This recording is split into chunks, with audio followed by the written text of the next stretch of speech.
Hello, my name is Suhair Abdurrahman, and I will be talking to you about teenage pregnancy programs in high schools. I'm very interested in this topic because I am interested in the way that the US government deals with teenage pregnancies and how it affects our social welfare system. This picture graced the cover of Life magazine April 2nd, 1971. It's of Judy Fay, a 16-year-old, 8-month pregnant, unmarried high school student enrolled at Citrus High School in Azusa, California. Life's cover story was titled Help for High School Mothers, which chronicled the day-to-day lives of teen moms and expecting moms. The article, once it was published, had many negative responses from readers, including one that stated the picture of the girl was pathetic with her grotesque maternity figure. This slide shows you the different funding schemes that provide money for teenage pregnancy programs. The funds are transferred to state governments, which implement their state-specific programs. As you can see, there's funding through the Patient Protection and Affordable Care Act, funding through the Office of Adolescent Health, and funding through the CDC. One thing to note is that Title V was originally authorized in 1996 under Welfare Reform Law, but it expired in 2009. Government then reinstated the program through the Patient Protection and Affordable Care Act. There are many risk factors for teen pregnancies. Teens who live in neighborhoods with high levels of poverty, low levels of education, and high residential turnover rate are at a higher risk for teen pregnancy. Teens who come from poor, less educated, single-parent families are also at a greater risk for pregnancy. Females who have permissive attitudes towards premarital sex, negative attitudes towards contraceptives, or want to have a child have a greater risk of pregnancy. A study of urban adolescent males, those that are fathers, believe that causing pregnancy is a sign of manhood. According to Health and Human Services, 47.4% of high school teens had sex, and 15.2% of the 47.4 had four or more partners. This correlates that intercourse is occurring among the young more often than in the past decades. There are many programs that offer teen pregnancy support and education through public schools. These programs offer classes in parenting education, high school, middle school curriculum, and provide teen parents with health, nutrition, and child development information. An example of a specialized school for pregnant and parenting teens is the Martha Nielsen School located in the Bronx. It provides child care, parenting courses, and a regular high school curriculum. An example of an alternative middle and high school that provides classroom instruction, job training, and parenting education to 12 to 19-year-olds is the Florence Crittenton School.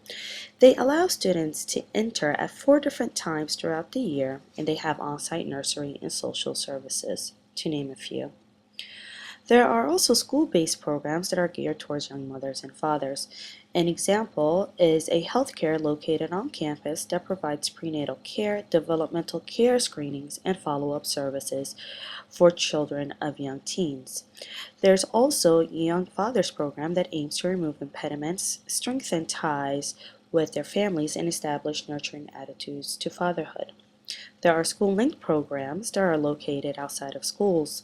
An example is the Parents as Teacher program that sends nurses, social workers, and educators to the home of new parents on a monthly basis to provide baby health screenings and guidance about physical, cognitive, and emotional needs of children from birth to age 5.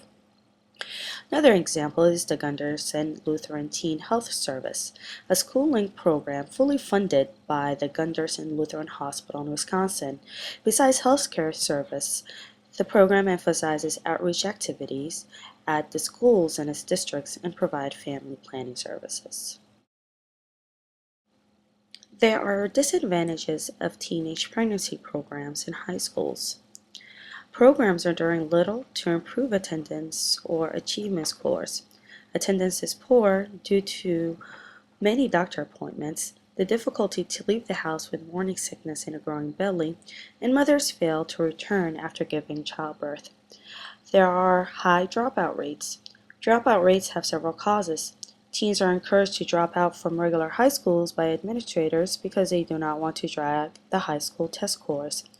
Shame and humiliation, and transfers to transitional pregnancy high school programs are rejected. Thus, the teen decides to drop out. Some programs do not have enough supportive programs, such as case management, health services, or transportation to teen parents in an effective and efficient manner. And of course, funding is always not enough, too categorical, and hard to leverage. There are many positives to teenage pregnancy programs offered in high schools. The positives outweigh the negatives. The programs provide parenting courses, child care, job skills, and regular high school curriculum. This is a huge advantage to teen mothers because everything is in one place, making it easier to manage. It helps mothers also become more self-sufficient. Self-sufficiency increases the delay of a subsequent pregnancy, graduation rate from high school either with a diploma or GED, and successful transition to adulthood. It improves developmental outcomes for children, such as age-appropriate physical, emotional, cognitive, and social development. It also reduces sexual risk-taking behaviors. Programs that combine information on abstinence and comprehensive education on sexuality and STD education are the most effective at reducing risky behavior. And lastly, it encourages pregnancy prevention. Pregnancy prevention is encouraged through sexual education, birth control through access to birth control through school-based and school-linked clinics, and training in interpersonal skills such as decision-making, communication, and dropout prevention. Now let's examine the effects of teenage pregnancy on social welfare. Teen mothers typically have lower incomes than older mothers. They become more dependent on welfare funding to assist with living costs and child needs. They may have less adequate housing, reduced educational attainment, greater health risks, and poor nutrition, to name a few. The U.S. government is spending lots of money on evidence-based teenage prevention programs, about $105 million a year. A list of these programs are listed on the Health and Human Services website with their appropriate evaluation. According to Allen Guttmacher Institute, 53% of welfare funding is spent on families in which at least the first child was born to a teenager. These teens become very dependent on welfare and do not want to learn self-sufficiency. These teens then rely on welfare long term. Children of teen mothers are at a greater risk for low birth rate, infant mortality, cognitive development delays, behavioral problems, and child abuse.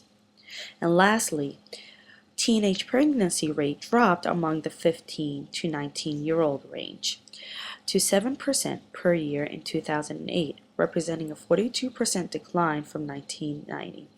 The drop was due to a reduction in adolescent sexual behavior and increased contraceptive use.